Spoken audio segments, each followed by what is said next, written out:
Alright guys, this is going to be kind of like my year-end review on this Polaris 570. Well, probably closer to 2 years now, honestly. But I posted my first video and I tried to make it clear on there, you know, I'm not a YouTuber. That was my first video ever. This will be my second.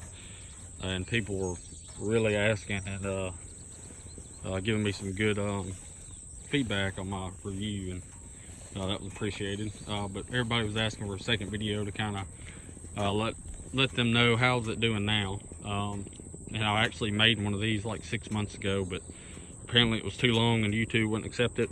I'm recording this off my phone. I'm not a professional by any means, but so I got to make this short and kind of quick, so let's upload it on YouTube. I'm gonna cut out some of the fluff I'd said.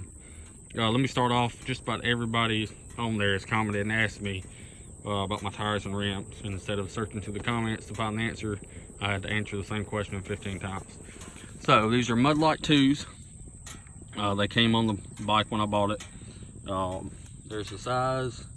The rims are MSAs. I don't know what the model rim or wheel or whatever it is. They're MSA. If you search MSA, I'm sure you'll find it.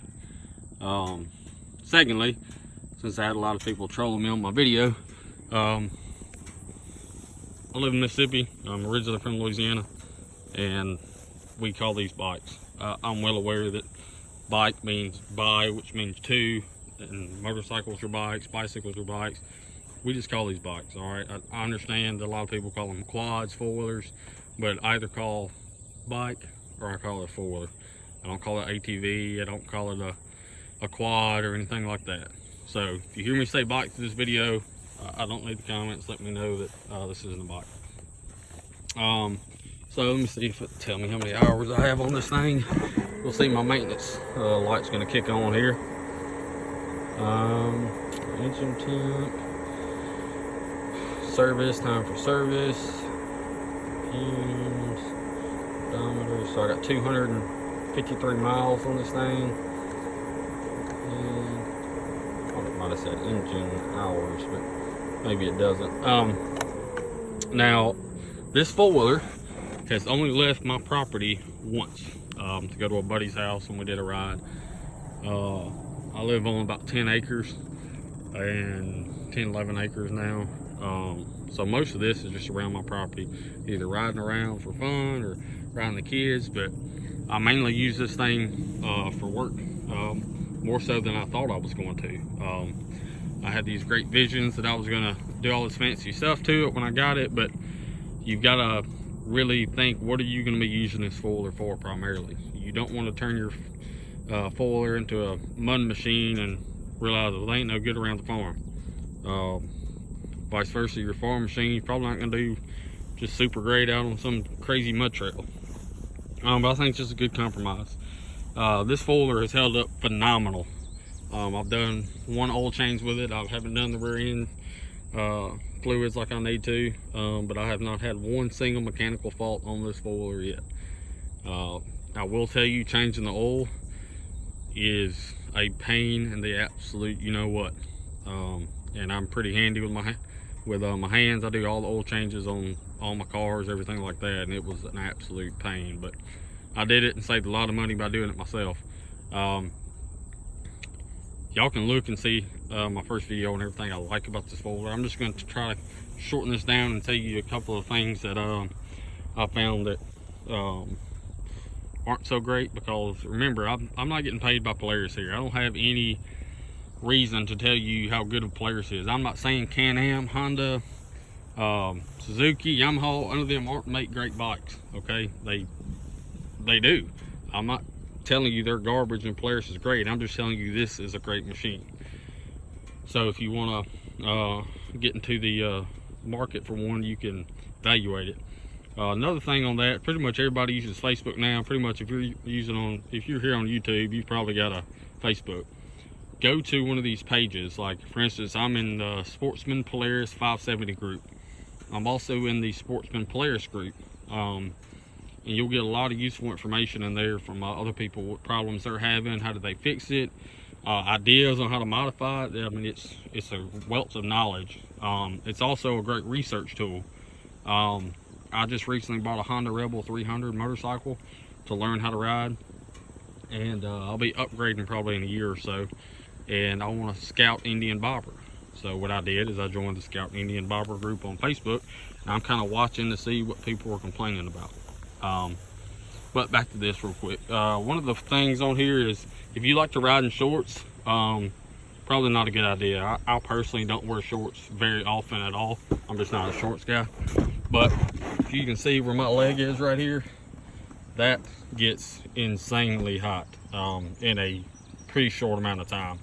So if you're riding and your leg presses up against here, it's gonna let you know you're alive pretty quick. I have heard people saying that you can put a shield there. I haven't done it. I bought the part to make all the 3 headlights go on. You can buy a part on eBay. I think it was like 20 bucks. I'm not big on electricity. I'll take the motor out of this thing and take it apart and put it back together, but if you try to get me to wire something, I'll cut my headlights on and I'll end up having rear blinkers. So I just haven't put it in, and I've had it about 9 months now. The other thing with this is the turning on it, and it could just be because of my tires. It's got a pretty wide turn radius, but it's a wide machine, which is one of the reasons I liked it. I haven't taken it out and done a bunch of trail riding. Like I said, I've pretty much been on my property. It's done everything I've ever asked it to do. A lot of people were asking me, is this too big of a machine for my kid? I can't answer that for you. You know your kid, I don't. Just a personal opinion of mine. Like I've said, this thing has a ton of power. I started on a Bayou 220. It's a whole lot harder to get yourself in trouble there than a machine this big. I've got a 10-year-old. I don't let her drive it. I've bought her a little 4-wheeler. Other people were asking about the power steering. I've never owned a 4-wheeler with power steering, and I've only ridden one once for about 10 minutes, so I don't really know what I'm missing. If you're used to a power steering ATV or whatever, you're probably not going to like it, just because it is a little harder to turn. But if you've never had it, you don't know what you're missing. I don't have any issues with this. People were saying, well, how hard is it for my wife to ride it? My wife rides this probably as much as I do, honestly. Yeah, I'm at work, she's riding the kids around, she goes up and down the road to the neighbors' houses and things like that. She's never ridden a 4-wheeler before in her life, and she rides this thing no problem. Older people, probably the same way, shouldn't have an issue unless you're just doing a ton of riding. If you're going to be out on the trails all day a lot, well, you probably want to upgrade to a EPS, but for me, it just did everything. Y'all can kind of see part of my property out here.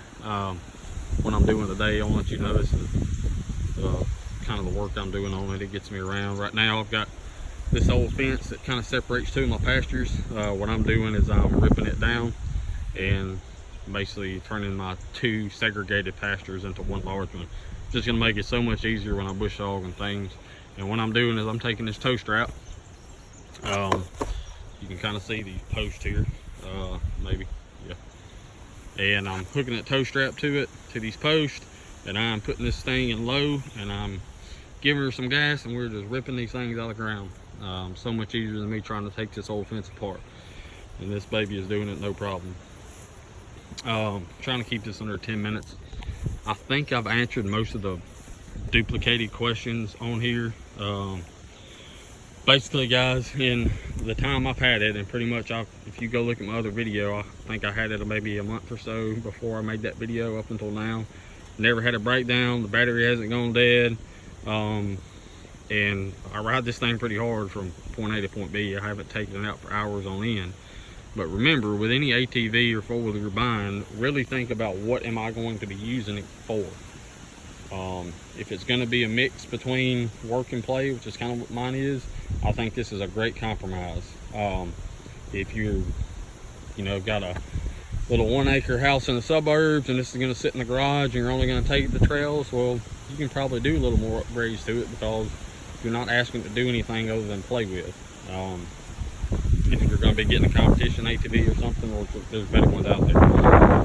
But in the time I've had this, I don't think I've ever ran into an issue of dang, I wish I had just a little bit more power. Not saying it won't happen, but I haven't had that issue at all. Now there's things that I just looked at and knew this thing just couldn't do, because I've got a tractor and a 4x4 pickup that I can do it with. But anything that's reasonable to ask an ATV to do, this thing has performed flawlessly. So if you have any other questions, guys, leave them in the comment section in the video. I'll try to answer them. Like I said, I'm not a YouTuber. I'm doing this on my phone, and I'm just trying to remember the main questions I got from the previous video. I do appreciate all the nice comments I got from the first video, because I tried to make it bare bones. If you do get one, just be safe. Be careful with little ones when you're riding them on here. Don't want them to get hurt. Anything I can do to help y'all,